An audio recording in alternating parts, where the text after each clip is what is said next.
Hello बच्चों, हमारा गणित में पाठ नंबर 9 मीना और पिंकी की तराजू चल रहा है, जिसे हम पेज नंबर 118 पर पढ़ना शुरू करेंगे और इसको समझते हैं। हमने पहली वीडियो में तराजू बनाना सीखा था। आप सब बच्चों ने तराजू भी बनाकर दिखाया, और जिन्होंने नहीं बनाया है वो उस वीडियो को देखकर तराजू बनाएं और मुझे दिखाएं। और उसके बाद हम तराजू से संबंधित ही कुछ सवाल समझते हैं। ये देखिए, आपके सामने सवाल है, तराजू को ऊपर उठाने पर कौन सा पलड़ा नीचे झुकेगा। आपने देखना है कौन सा नीचे झुकेगा और उस पर आपने गोला लगाना है। ठीक, अब ये देखिए, ये तराजू आपको दिख रहा है। यहाँ पर ये सामान रखा है, ये 200 ग्राम और 400 ग्राम का है। आपने पहले पढ़ना है इसको, और पढ़ने के बाद इसको समझना है क्या पूछा गया है। 200 ग्राम और 400 ग्राम कितना हुआ? 600 ग्राम। मैंने यहाँ पर 600 ग्राम लिख दिया, ये आपने देख लिया।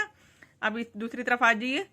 ये 150 ग्राम, 150 ग्राम, इसको 150 ग्राम भी बोलते हैं, और ये 400 ग्राम, 550 ग्राम हो गया। अब ये देखिए कौन सा पलड़ा नीचे झुकेगा। प्रश्न आपके सामने यही है ना, जो वस्तु भारी होगी वही नीचे की तरफ झुकेगी। तो 600 ग्राम 550 ग्राम से ज़्यादा है तो ये झुकेगा। तो यहाँ पर आप ऐसे गोला लगा देंगे। मैं यहाँ पर ऐसे टिक मार्क लगा रही हूँ, आप गोला लगा दीजिए अपनी पेंसिल से ऐसे। ठीक, ये आपको समझ में आ गया।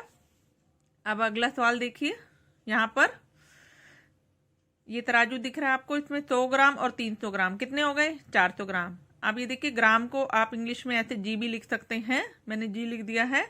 400 ग्राम लिखा मैंने इधर, और ये 250 ग्राम और 400 650 ग्राम।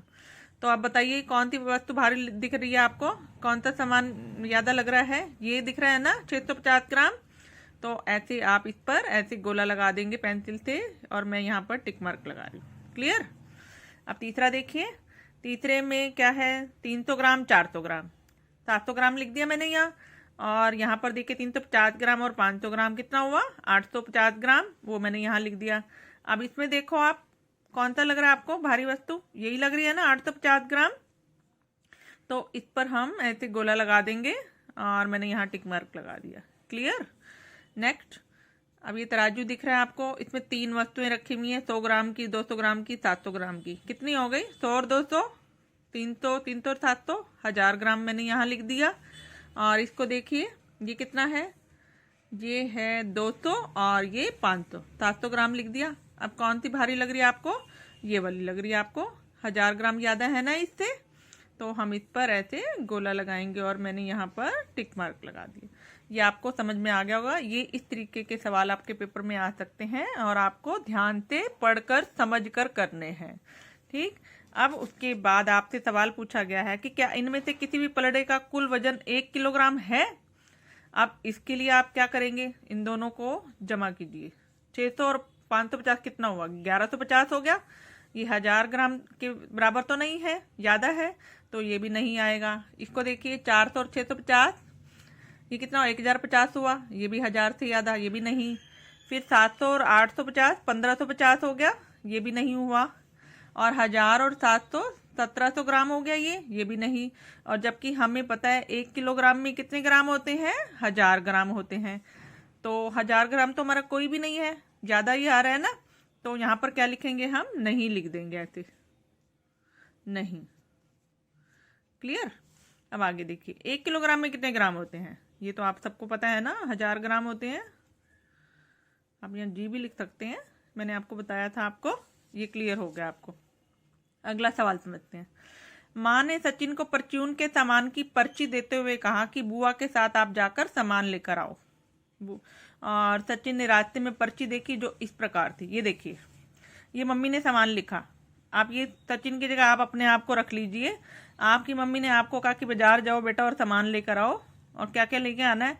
चीनी लानी है, चावल, मूंग की दाल, चाय की पत्ती, नमक, सूजी, हल्दी, लाल मिर्च पाउडर। चीनी कितनी लानी है? 5 किलो, चावल 2 किलो, मूंग की दाल 1 किलो, चाय की पत्ती 500 ग्राम, नमक 1 किलोग्राम, सूजी 1 किलो, हल्दी 250 ग्राम, लाल मिर्च 100 ग्राम। ठीक, अब इसके बाद देखिए, ये मम्मी ने कहा इतना इतना सामान लेके आना है। तो अब आप क्या करेंगे? अब इसे यहाँ देखिए, सचिन का माँ ने कुछ चीज़ों के सामने किलोग्राम लिखा है, कुछ के सामने ग्राम लिखा है। ये देखिए, ये आपको पता लग गया, ये किलोग्राम में है, ये ग्राम में थी चाय की पत्ती और हल्दी लाल मिर्च पाउडर।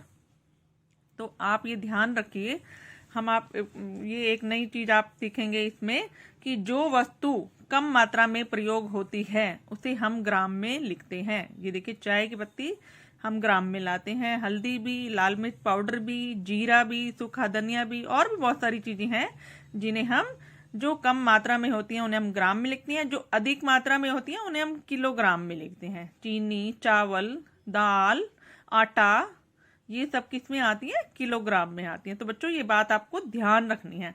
और एक लाइन और आप यहाँ पर सीखिए, यहाँ पर ये देखिए, ग्राम को हम ग्राम ऐसे भी लिखेंगे या जी भी लिखेंगे, ये आपको आप कुछ भी लिख देंगे आपका गलत नहीं होगा।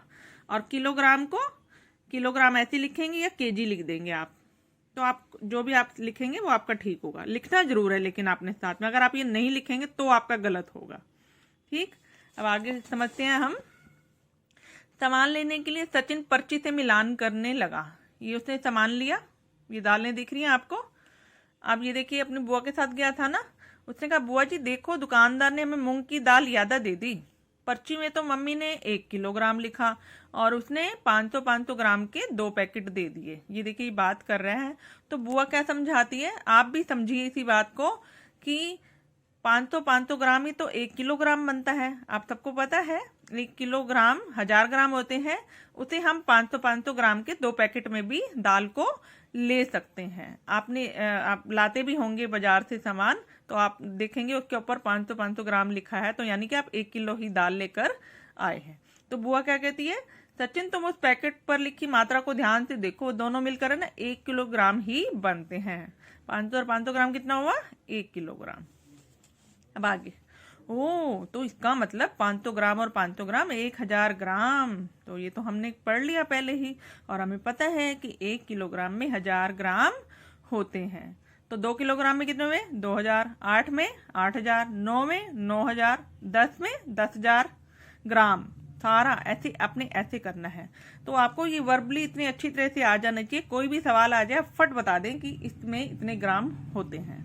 क्लियर? आगे इसे मैं ऐसे भी लिख सकता हूँ, ये देखिए 1 किलोग्राम 1000 ग्राम आपको याद हो गया। कैसे लिख सकते हैं? 500 ग्राम 500, 500 और 500 1000 ग्राम, ये भी 1000 ग्राम हो गया। और इसे ऐसे भी लिख सकते हो 250 जमा 250 जमा 250 जमा 250, ये देखिए 250 250, चारों को जोड़ोगे तो आप 1 किलोग्राम ही आपका 1000 ग्राम बनेगा। ये भी 1000 ग्राम, ये भी 1000 ग्राम। क्लियर? अब आगे देखिए, क्या तुम 1 किलोग्राम को किसी और तरीके से भी लिख सकते हो? ये देखिए एक एग्जाम्पल आपके सामने दे रखा है, 500 ग्राम 200 ग्राम 200 ग्राम 100 ग्राम। अब इनको जोड़ो, 500 और 200 700 और 200 900 और 100 1000 ग्राम। आपका 1000 ग्राम ये बनना चाहिए, आप किसी भी तरीके से बनाइए। तो ये देखिए मैंने कुछ सवाल आप यहाँ पर करके दिखाए हैं आपके सामने, आप अपने तरीके से भी कर देख सकते हैं इसको। तो आप ये सवाल मैंने यहाँ किए, आप भी अपनी किताब पर ये कर दिखाइए मुझे, और व्हाट्सएप पर मुझे इसके फोटो खींचकर मुझे दिखाइए कि आपने किस तरीके से ये किया। तो बच्चों अगली वीडियो में हम अगले पेज को समझेंगे, इसी वीडियो में हम इतना ही समझेंगे। Thank you.